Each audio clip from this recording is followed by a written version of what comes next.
Urological abnormalities in cloaca will be presented by Dr. Sudipta. Thank you, respected chairpersons and audience. Today my topic is management of urinary problems in cloaca. I have put a lot of thought into this and try to summarize what I want to say in 5 minutes.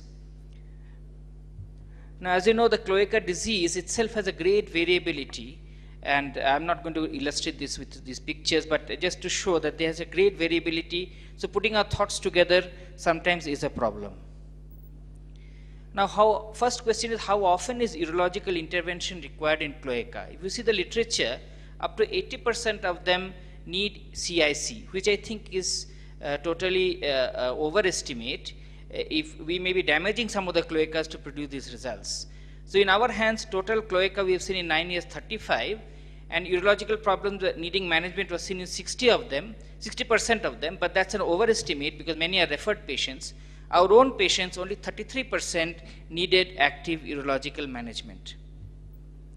Now, why urinary management? In 21 patients where they managed, they fall into 4 groups: intrinsic urinary anomalies, which God has given; neural anomaly, which again God has given; iatrogenic damage, which we have produced; and very rarely does the vagina really give trouble, only in 2 patients.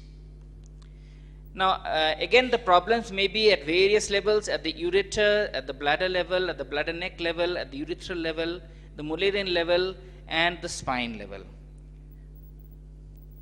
Symptoms, they present mainly 2 groups of symptoms: either they are incontinent or retention, and there is a big overlap between them. And in the retention group, many have hydrouretronephrosis, and some have renal failure, and some have been diverted. Just little extreme examples of either all the 4 groups which I mentioned. Intrinsic urinary pathology can be an extreme of retention, like this case with a stenotic urethra, severe retention, severe VUR, and hydrouretronephrosis. On the other hand, total incontinence due to bilateral ectopic ureter and bladder agenesis, also with a pouch colon. Neurogenic bladders, again extremes occur: extreme of retention on one hand, and total incontinence due to wide open bladder neck and sacral agenesis on the other, and in between a high pressure bladder causing incontinence. So all forms exist. Iatrogenic injury can be a structural, like transection of the bladder neck. This child has transected bladder neck and lived with a suprapubic cystostomy for many years, trying to do a PSAR UVP. On the other hand, can be no structural damage but neural damage due to excessive mobilization, leaving with a vesicostomy, which repeated attempts at closure have failed. When the diversions are not done after iatrogenic injury, major problems arise. This is a partially transected bladder neck with retention and CRF. And the pity is, they are trying to, there is a tiny little vagina, and attempting to bring that down caused the damage. Summary of operative management: CIC via Mitrofanoff port forms the foundation on which the reconstruction is built. And of the 14 patients, 8 had only, some of them have only Mitrofanoff, 8 of them had also had augmentation, 4 of them had a bladder neck procedure, and 1 child with agenetic bladder had a ileal new bladder. Now, I'll just give one example of an operative procedure. This is a child with a pouch colon, bladder agenesis, and ectopic ureters.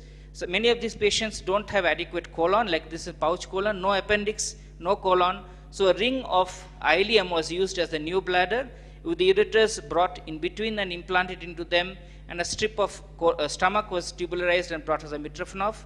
And the ileal bit serves both as a chamber for augmentation and also an anti-reflux device for the Mitrofanoff as well as the ureters. What shall we do with a troublesome vagina? Olden days, vaginostomy used to be common, but we believe that intermittent catheterization of vagina is often adequate because the catheter tends to enter the vagina. Just put it blindly. For others, vaginal reconstruction we do at puberty. We divide the vagina a bit higher up, bit above the common wall, and either bring it down or put a small bowel segment. In shallow vagina, you can put a skin flap. Conclusions: CIC is required in cloaca with urinary problems, but the catheter enters the vagina. So what shall we do? Textbook solution is either total urogenital mobilization or post-surgical anorectourethral vaginoplasty, which however fraught with danger, as is seen in our examples, as also from the amply in the literature. So I say that Mr. Mitrofanoff allows us a paradigm shift in the management.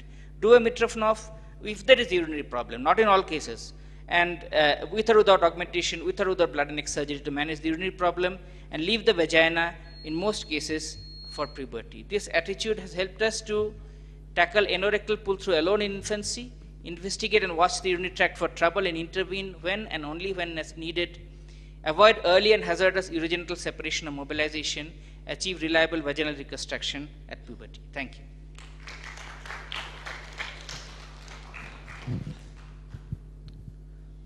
So that means, Dr. Sudipta, most of the common cloaca, you just do a rectoplasty first or anoplasty first, and you leave behind the urogenital sinus as it is? Yes. That has been from beginning or just recently you started doing that? Mostly that has been the policy from the beginning, Yeah. but I am more and more convinced of it now Okay. because if you see, our incidence of incontinence is very less, and most of the patients are not incontinent before you touch them.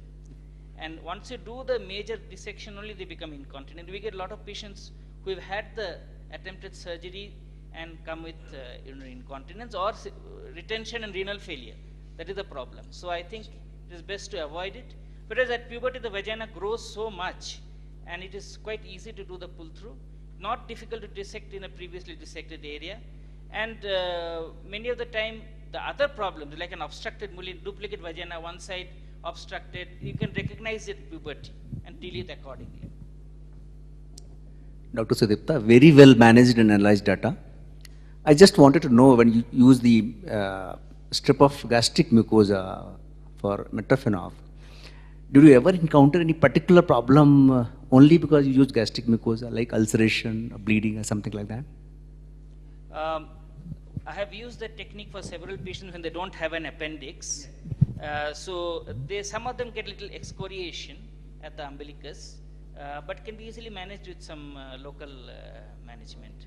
And some of them we put on this H2 blockers. Also. Questions from the floor?